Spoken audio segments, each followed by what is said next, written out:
Les Djolas sont originaires d'Afrique de l'Ouest. Ils sont établis en Guinée-Bissau, en Gambie et au Sénégal. La plupart des Djolas vivent au sud du Sénégal, précisément en Casamance. Ce sont traditionnellement des cultivateurs et des récolteurs de riz. Ils récoltent aussi le vin de palme. Ils cultivent également divers produits agricoles comme les haricots, l'arachide et ses patous. Ils pratiquent la chasse, la pêche et l'élevage. L'autosuffisance est un aspect primordial chez les Djolas. Ils ont toujours été dépendants d'eux-mêmes. Les Djolas sont aussi appelés Adjama qui signifie l'être humain.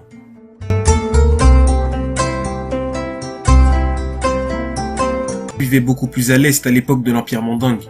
Ils ont donc dû s'installer beaucoup plus à l'ouest à la suite de leurs avancées. C'est à partir de cette date qu'ils sont partis s'installer sur les actuelles Gambie, Guinée-Bissau et Sénégal. Une fois arrivés dans ces nouvelles régions, ils ont cohabité avec des nombreux peuples comme les Mandjaks, les Mankagnes, les Alpulaars ou encore les Balantes. Ils ont fondé plusieurs villes et villages en Casamance, en Gambie et en Guinée-Bissau. Le peuple Djola est composé de plusieurs sous-groupes comme les Kassa, les Foni ou encore les Blouf. Ils ont longtemps vécu avec les Mandingues.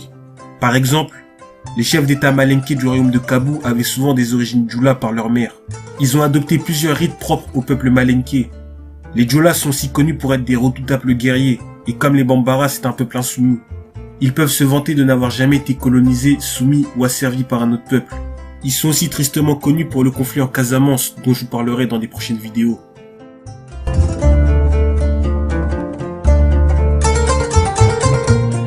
Leur langue, le Djola, est parlée par 4 millions de personnes. La langue est apparentée aux langues nigéro-congolaises. C'est la langue la plus parlée en Casamance. Il y a plusieurs variantes du Djola. Le Goulouf, le Foni, le Kassa, le Djola Foni, l'Adjama ou encore les Souké. Le Djola Foni a le statut de langue nationale au Sénégal.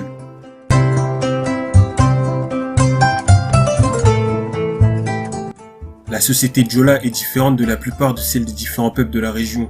Chez les Djola, il n'y a pas de caste. Tout le monde est sur le même piédestal. La société est donc égalitaire. Les Djola vivent selon certains principes qui sont l'égalité entre les êtres humains, la liberté de l'homme, le respect de la vie humaine et de la nature, l'honnêteté, la paix, le courage, la solidarité et bien sûr, l'interdiction de tuer son prochain ou l'assujettir. Ils ont longtemps été des remparts contre la traite négrière. Pour le peuple Djola, il est inconcevable qu'un homme puisse posséder un autre. Ils se sont aussi opposés farouchement au recrutement forcé des jeunes hommes pour engrossir les rangs de l'armée française durant les 2 guerres mondiales.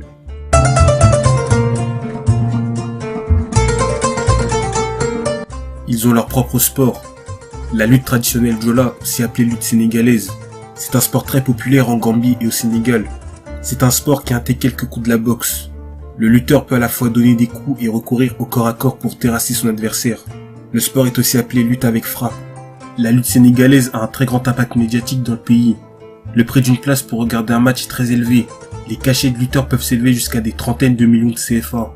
Les compétitions ont généralement lieu entre janvier et juin, ou entre septembre et décembre. C'est le sport le plus suivi au Sénégal après le foot.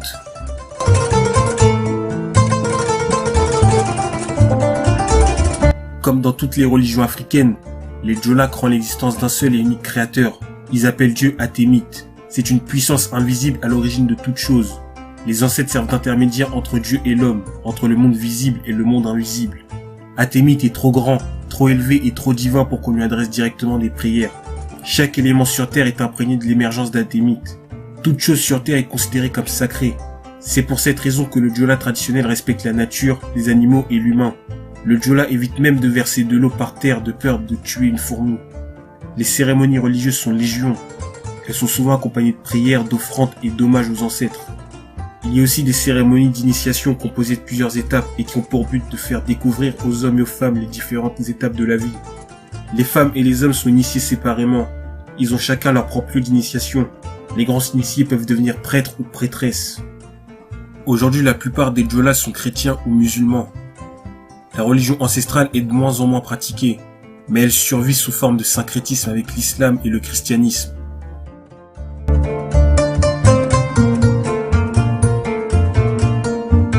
Parmi les célébrités Djola les plus importantes, on peut citer Robert Sagna, un politicien sénégalais, Aliou Badji, un footballeur sénégalais, Lamine Bodian, un écrivain sénégalais, Aline Diatta, une résistante sénégalaise, Stéphane Badji, un footballeur sénégalais, ou encore Bakary Sagna, un footballeur français.